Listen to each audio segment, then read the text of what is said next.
रहमानिर्रहीम। अस्सलाम वालेकुम नाजरीन।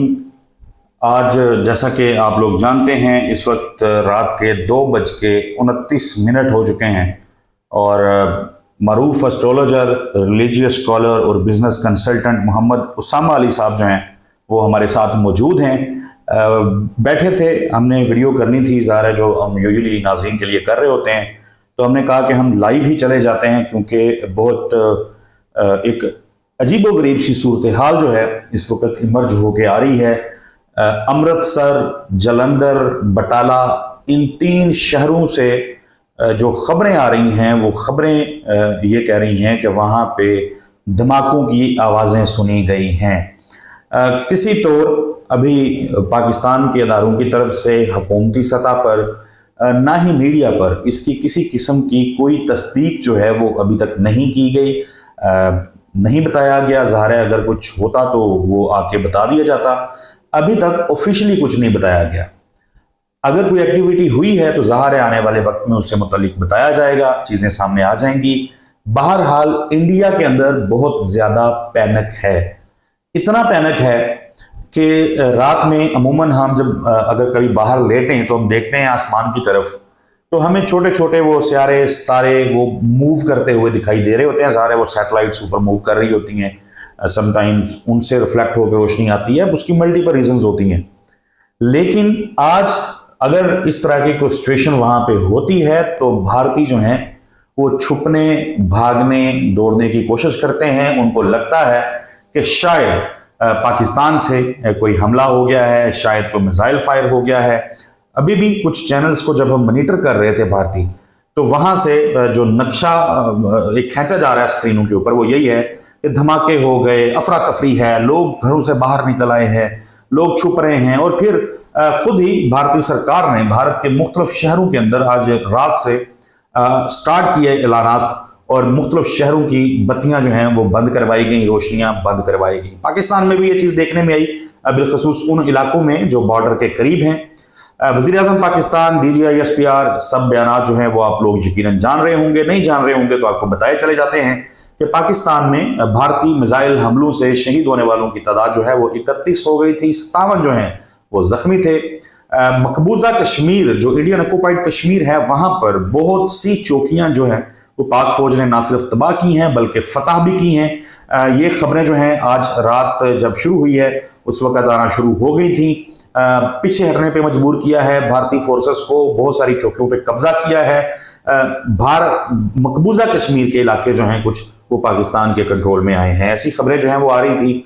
मुसद्दिका इसके ऊपर ज़ाहिर है हुकूमत, अदारे, ISPR वहां से चीज़ें आती रहेंगी। लेकिन फिलहाल हम मोहम्मद उसामा अली साहब की तरफ जाएंगे।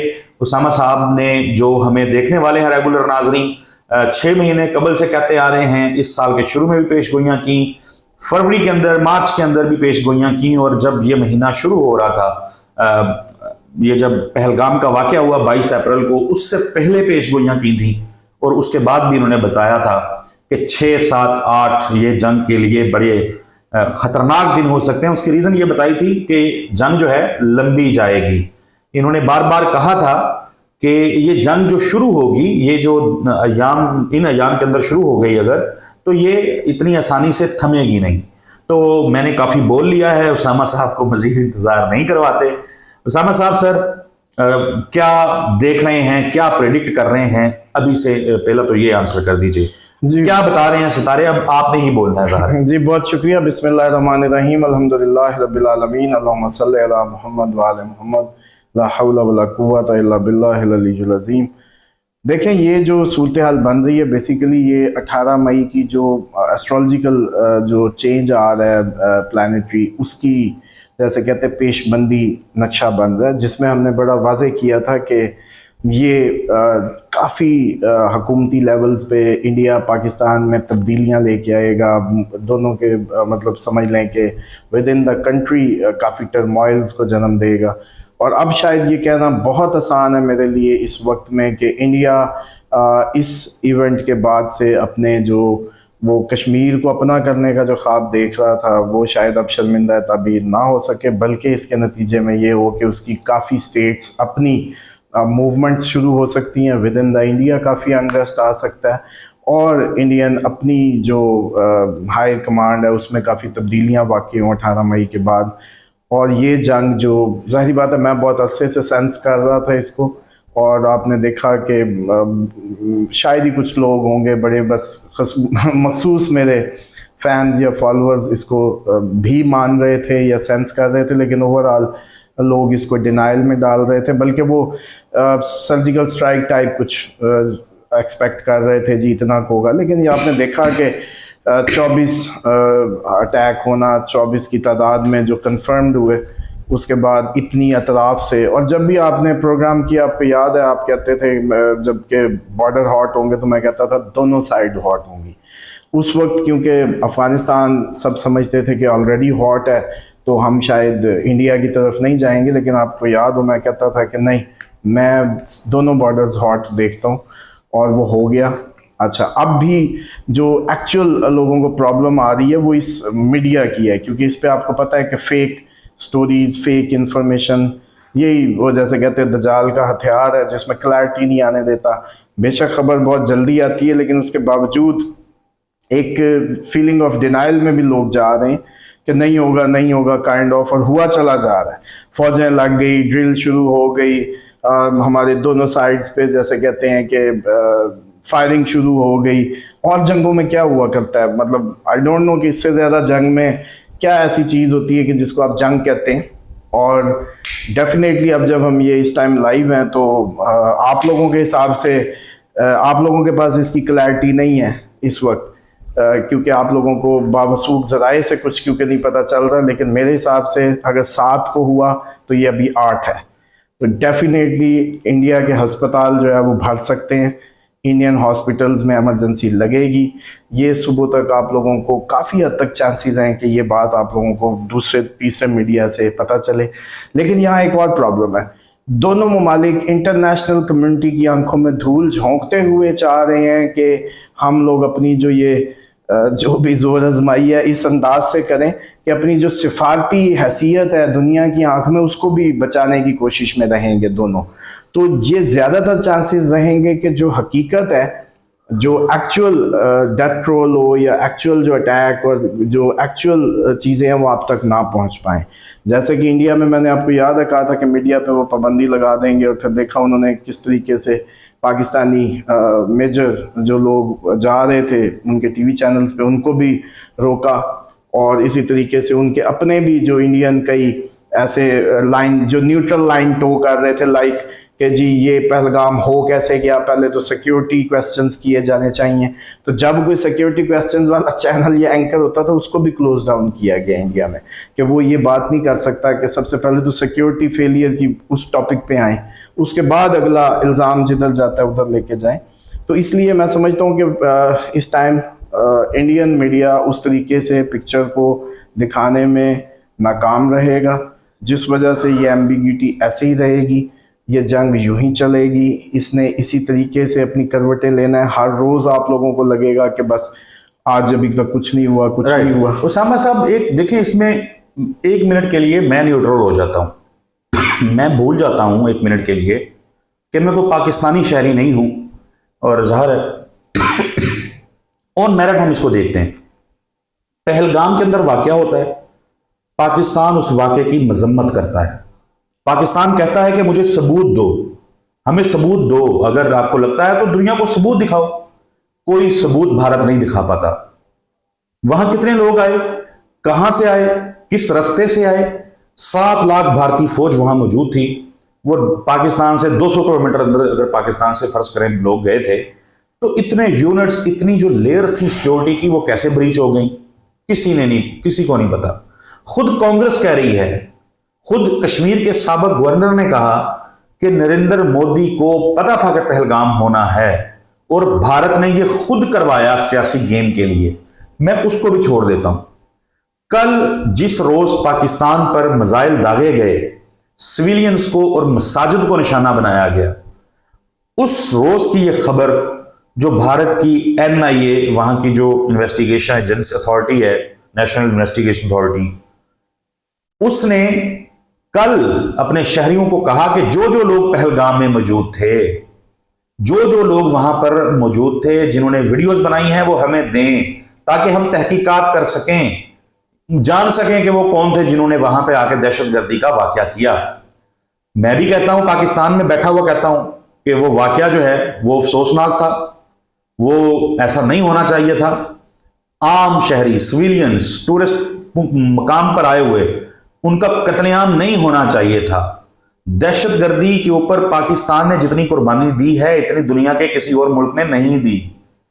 आपकी अपनी तहकीकात पूरी नहीं है, भारत की तहकीकात पूरी नहीं है, बिला वजह पाकिस्तान पे आप मिसाइल दाग देंगे। और पाकिस्तान ज़ाहिर है, हम कुछ छनकना लेके तो बैठे नहीं हुए।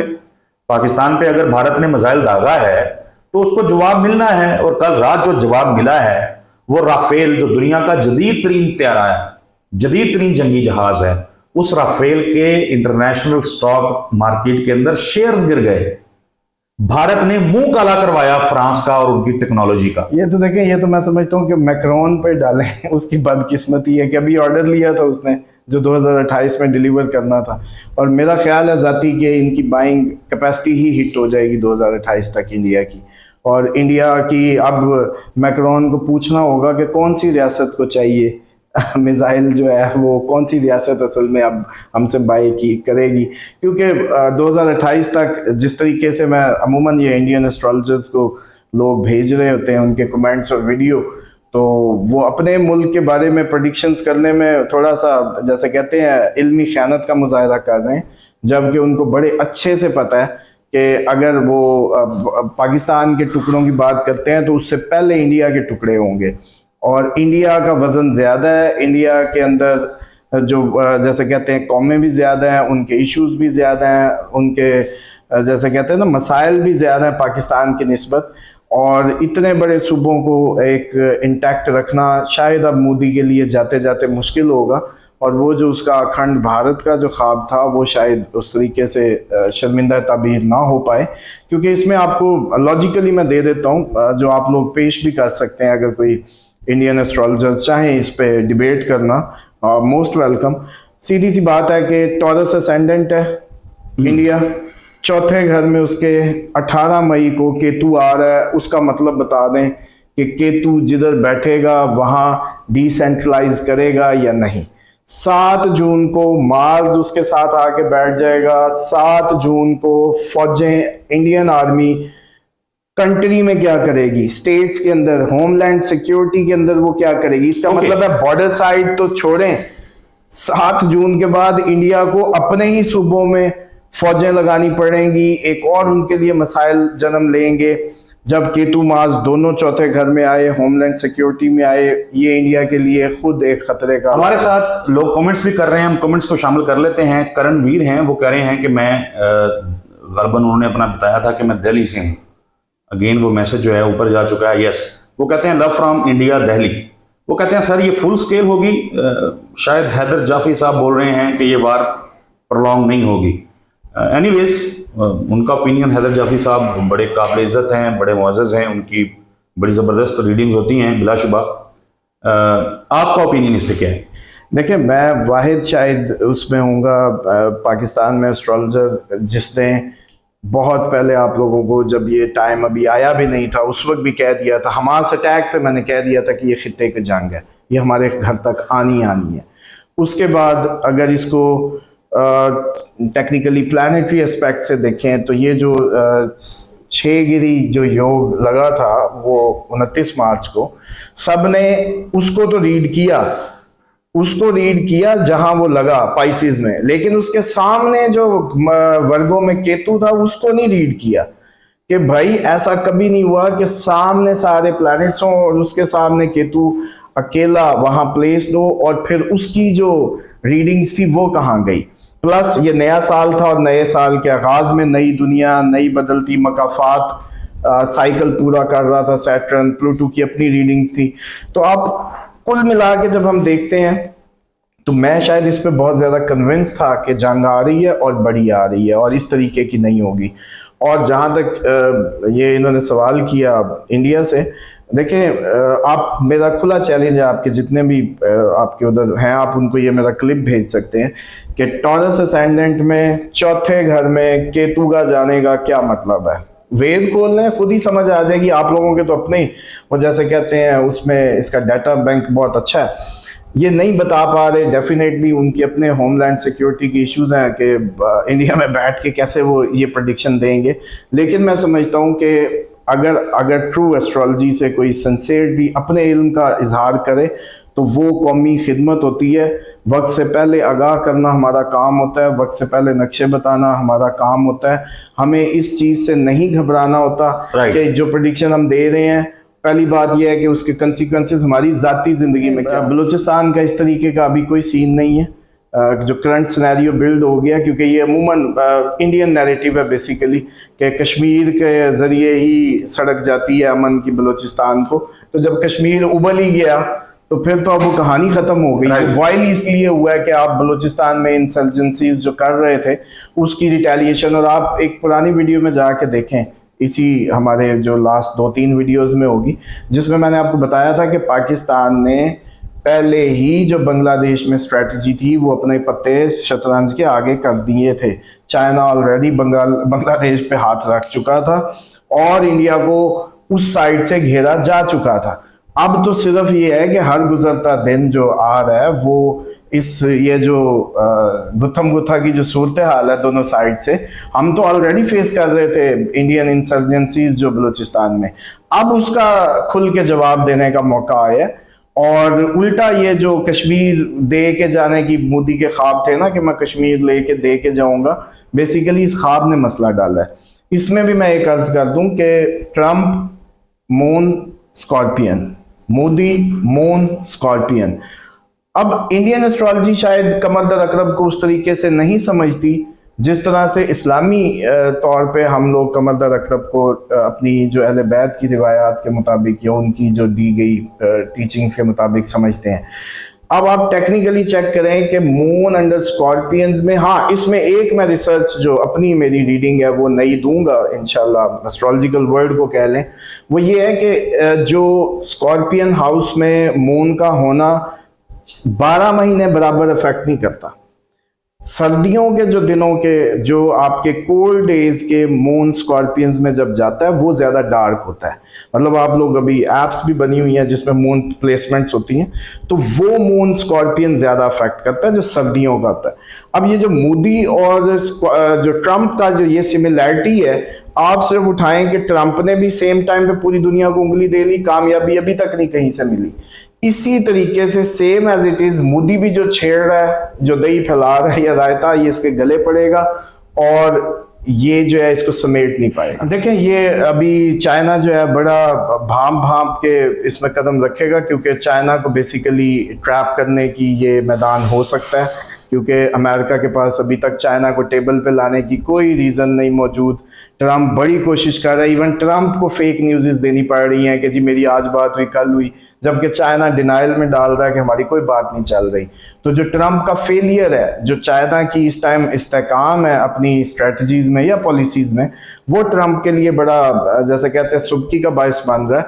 तो चाइना के लिए ये ट्रैप हो सकता है। ये अगर जंग दोनों कंट्रीज की बढ़ती है तो चाइना को इधर एंगेज करने का एक ये जैसे कहते हैं ना अमेरिकन साजिश भी हो सकती है, क्योंकि मैं इसको बड़ा क्लियरली देख रहा था कि ट्रंप डेफिनेटली शो जो भी कर रहा है, लेकिन मोदी और ट्रंप एक दिमाग है।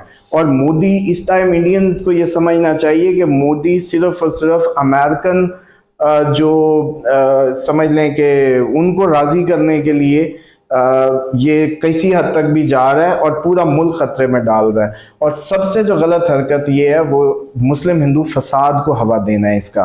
क्योंकि देखें टेक्निकली आप जैसे कह रहे थे कि हमारे दोस्त हैं, बिल्कुल मुस्लिम हिंदू इंटरनेशनल अरीना में सब इकट्ठे रहते हैं, कोई इशू नहीं है, दुनिया की सारी नस्लें ही हैं। लेकिन ये जो लीडर है, जो आरएसएस की आइडियोलॉजी है या जिस तरीके से ये उसको ट्रिगर करने की कोशिश करते आ रहे हैं, वो गलत है। ओके, राय अदनान है, वो पूछ रहे हैं कि इमरान खान रिलीज हो सकते हैं कि नहीं।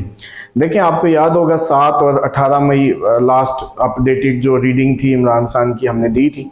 7 को इसलिए कि उसके ज़ाती चार्ट में भी थोड़ी सी हलचल थी, प्लस ये जो साथ हमने अटैक की दी थी उस पर मेरा गुमान ये था कि नेशनल कंसेंसस के लिए इस तरह का क्योंकि माहौल बनेगा। जैसे मैंने पहले भी अर्ज़ की थी कि APC में देखता हूँ तो पाकिस्तान की हिस्ट्री देखते हुए ऐसा लगता था कि जो APC हो इस तरह का माहौल बने तो शायद, लेकिन अब मुझे लगता है कि ये बात जो है 18 मई, क्योंकि आप सब की इस वक्त जितने भी लोग देख रहे हैं 18 मई के बाद आप लोगों की ज़िंदगियों में मेजर तब्दीलियां सब पे आने वाली हैं। एवरीबडी, जितने भी इस टाइम ज़ोडिक साइन है, जाहिर बात है किसी ना किसी आपका उससे ताल्लुक़ होगा। 18 मई के बाद ज़िंदगियां बदलने लगी हैं, तो टेक्निकली इमरान खान पे भी इसका इम्पैक्ट जाएगा।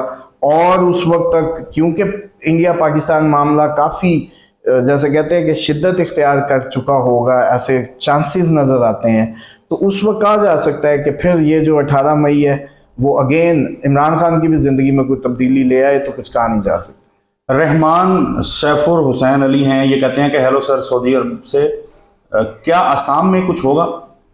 देखिए, जितनी भी इसमें आपको सादा सा मैं फार्मूला दे दूं, जितनी भी स्टेट्स इंडिया की हों जहां आप देखते हैं कि कोई ज़ख़म मौजूद है, कोई इस तरीके की बागियाना जो जैसे कह लें कि कोई मूवमेंट्स चल रही हैं या मोदी के अगेंस्ट कोई सोचें चल रही हैं, उन सब में अनरेस्ट आने के भरपूर चांसेस होंगे। मजहबी बुनियादों पे गिरोहबंदी के भरपूर चांसेस हैं, और ये सिर्फ इंडिया पाकिस्तान की बात नहीं है, आपको यूरोप में भी नज़र आएंगे, आपको पूरी दुनिया में अब मज़हब की बुनियादों पे सफ़बंदियाँ अब के बाद से नज़र आएंगी।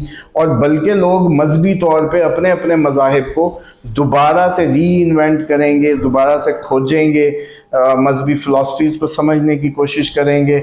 और एक और भी अगले दिन किसी ने मुझे भेजा हुआ था कमेंट, मैं भूल गया, वो कह रहे थे कि जब भी पॉप गया है दुनिया में उस वक्त कोई ना कोई जो है ना इस तरह के मामला देखने पे आए हैं। अब जैसे पॉप फ्रांसिस गए, देखें इस तरह की जो भी हैपनिंग्स है, यस हम लोग सब किसी न किसी अंदाज से जुड़े हुए होते हैं एस्ट्रोलॉजिकली, हम इससे बाहर नहीं है, यही अल्लाह का निज़ाम है, निज़ाम कुदरत है।